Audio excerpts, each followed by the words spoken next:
O Evangelho segundo Mateus é um dos primeiros relatos oficiais sobre Jesus de Nazaré, sua vida, sua morte e sua ressurreição.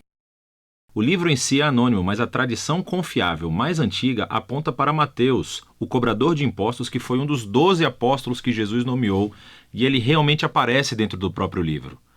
Por cerca de 30 a 40 anos, os apóstolos ensinaram oralmente e transmitiram seus relatos de testemunho sobre Jesus, assim como seus ensinamentos que haviam memorizado. E Mateus reuniu e organizou tudo isso nessa incrível tapeçaria e criou o livro para destacar certos temas sobre Jesus. Nesse vídeo, vamos cobrir a primeira metade do livro. Especificamente, Mateus quer mostrar como Jesus é a continuação e o cumprimento de toda a história bíblica sobre Deus e Israel, que Jesus é o Messias da linhagem de Davi, que ele é o novo mestre com autoridade, como Moisés. Mas não só. Jesus é o Deus conosco, ou em hebraico, Emanuel. E Mateus desenhou esse livro com uma introdução e depois uma conclusão. Estes agem como uma moldura em torno de 5 seções claras aqui mesmo no centro, cada uma das quais é concluída com um longo bloco de ensinamentos de Jesus. E esse conceito é intencional e incrível. Veja como isso funciona. Os capítulos de 1 a 3 preparam o palco, vinculando a história de Jesus diretamente ao enredo da escritura do Antigo Testamento. Então Mateus abre com a genealogia de Jesus, destacando como ele é da linha messiânica do filho de Davi. E ele é filho de Abraão, o que significa que ele trará a bênção de Deus para todas as nações. Depois disso, temos a famosa história do nascimento de Jesus e como todos os eventos cumpriram as promessas proféticas do Antigo Testamento que as nações viriam e honrariam o Messias. Que o Messias nasceria em Belém, mas, mais do que isso, a concepção de Jesus pelo Espírito Santo, seu nome, Emanuel. Tudo isso trabalha em conjunto para mostrar que Jesus não é um mero humano. Ele é Deus conosco. Deus se torna humano. Então, você pode ver 2 dos principais temas de Mateus aqui na introdução. Ele é da linha de Davi, ele é Emanuel, mas Mateus também quer mostrar como Jesus é um novo Moisés. Assim como Moisés, Jesus saiu do Egito, atravessou as águas do batismo e viveu no deserto por 40 dias. E então Jesus sobe a uma montanha para entregar seu novo ensinamento. Através de tudo isso, Mateus afirma que Jesus é o prometido maior do que a figura de Moisés, que libertará Israel da escravidão. Ele vai lhes dar um novo ensinamento divino. Ele vai salvá-los de seus pecados e estabelecer uma nova aliança entre Deus e o seu povo. Esse paralelo entre Jesus e Moisés também explica por que Mateus estruturou o centro do livro da maneira que fez. Essas 5 partes principais destacam Jesus como mestre e Mateus criou um paralelo. Jesus como mestre é um paralelo aos 5 livros de Moisés. Jesus tem autoridade como o novo mestre da aliança que cumprirá a história da Torá. Na primeira sessão, capítulos 4 a 7, Jesus entra em cena anunciando a chegada do reino de Deus, e isso é realmente fundamental. O reino é, em essência, sobre a operação de resgate de Deus para todo o seu mundo, o que acontece através do Rei Jesus. Jesus veio para enfrentar o mal, especialmente o mal espiritual, e todo o seu legado de opressão demoníaca, doença e morte. Jesus veio para restaurar o governo de Deus e reinar sobre o mundo inteiro, criando uma nova família de pessoas que o seguirão, obedecerão aos seus ensinamentos e viverão sob o seu governo. Então, depois que Jesus começa a curar pessoas e formar um movimento, uma comunidade, ele leva seus seguidores para uma montanha ou encosta. Entrega seu primeiro grande bloco de ensinamentos, tradicionalmente chamado de o Sermão do Monte. E aqui, Jesus explora como é segui-lo e viver no reino de Deus. E é um reino invertido no qual não há membros privilegiados. Assim, os pobres, os Zé Ninguém, os ricos, os religiosos, todos são convidados e chamados a se converter, a se arrepender e a seguir Jesus e unir-se à sua família. Jesus diz que ele não está aqui para anular os mandamentos da Torá ou do Antigo Testamento.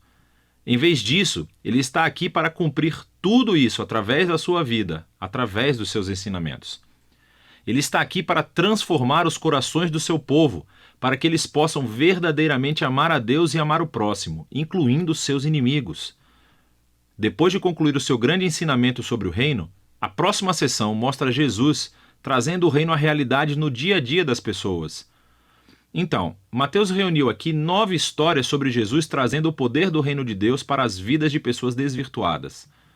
Existem 3 grupos com 3 histórias e elas são todas sobre pessoas que estão doentes, ou têm corpos quebrados, ou estão em perigo.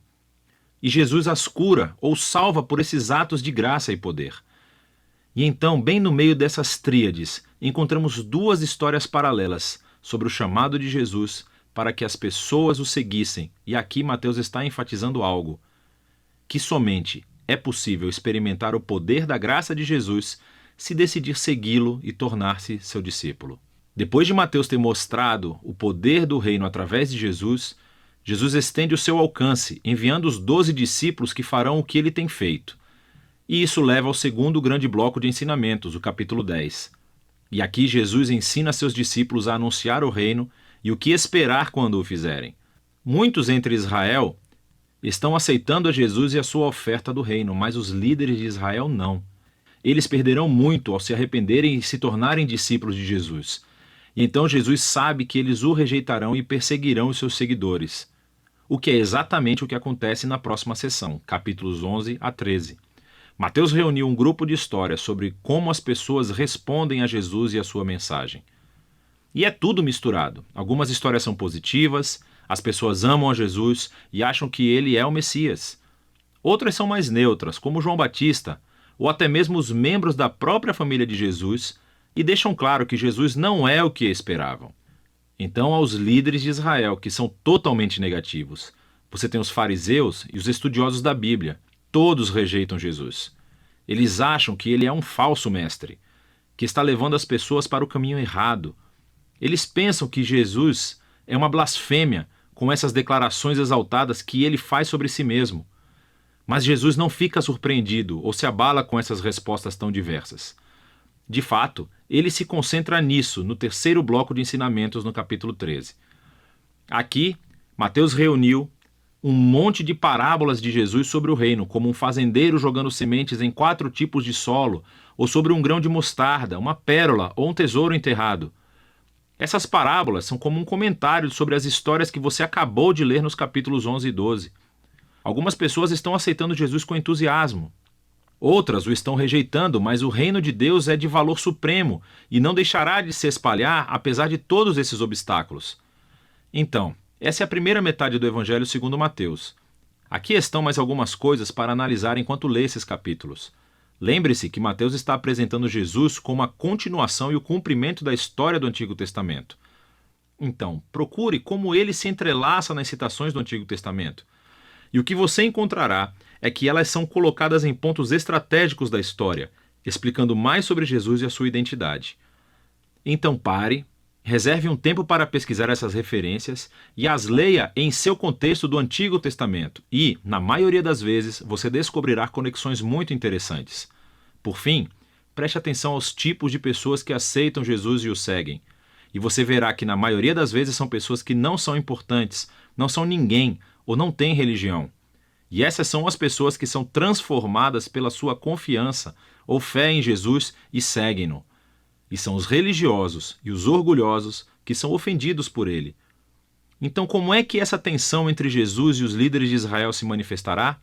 É disso que se trata a segunda metade de Mateus.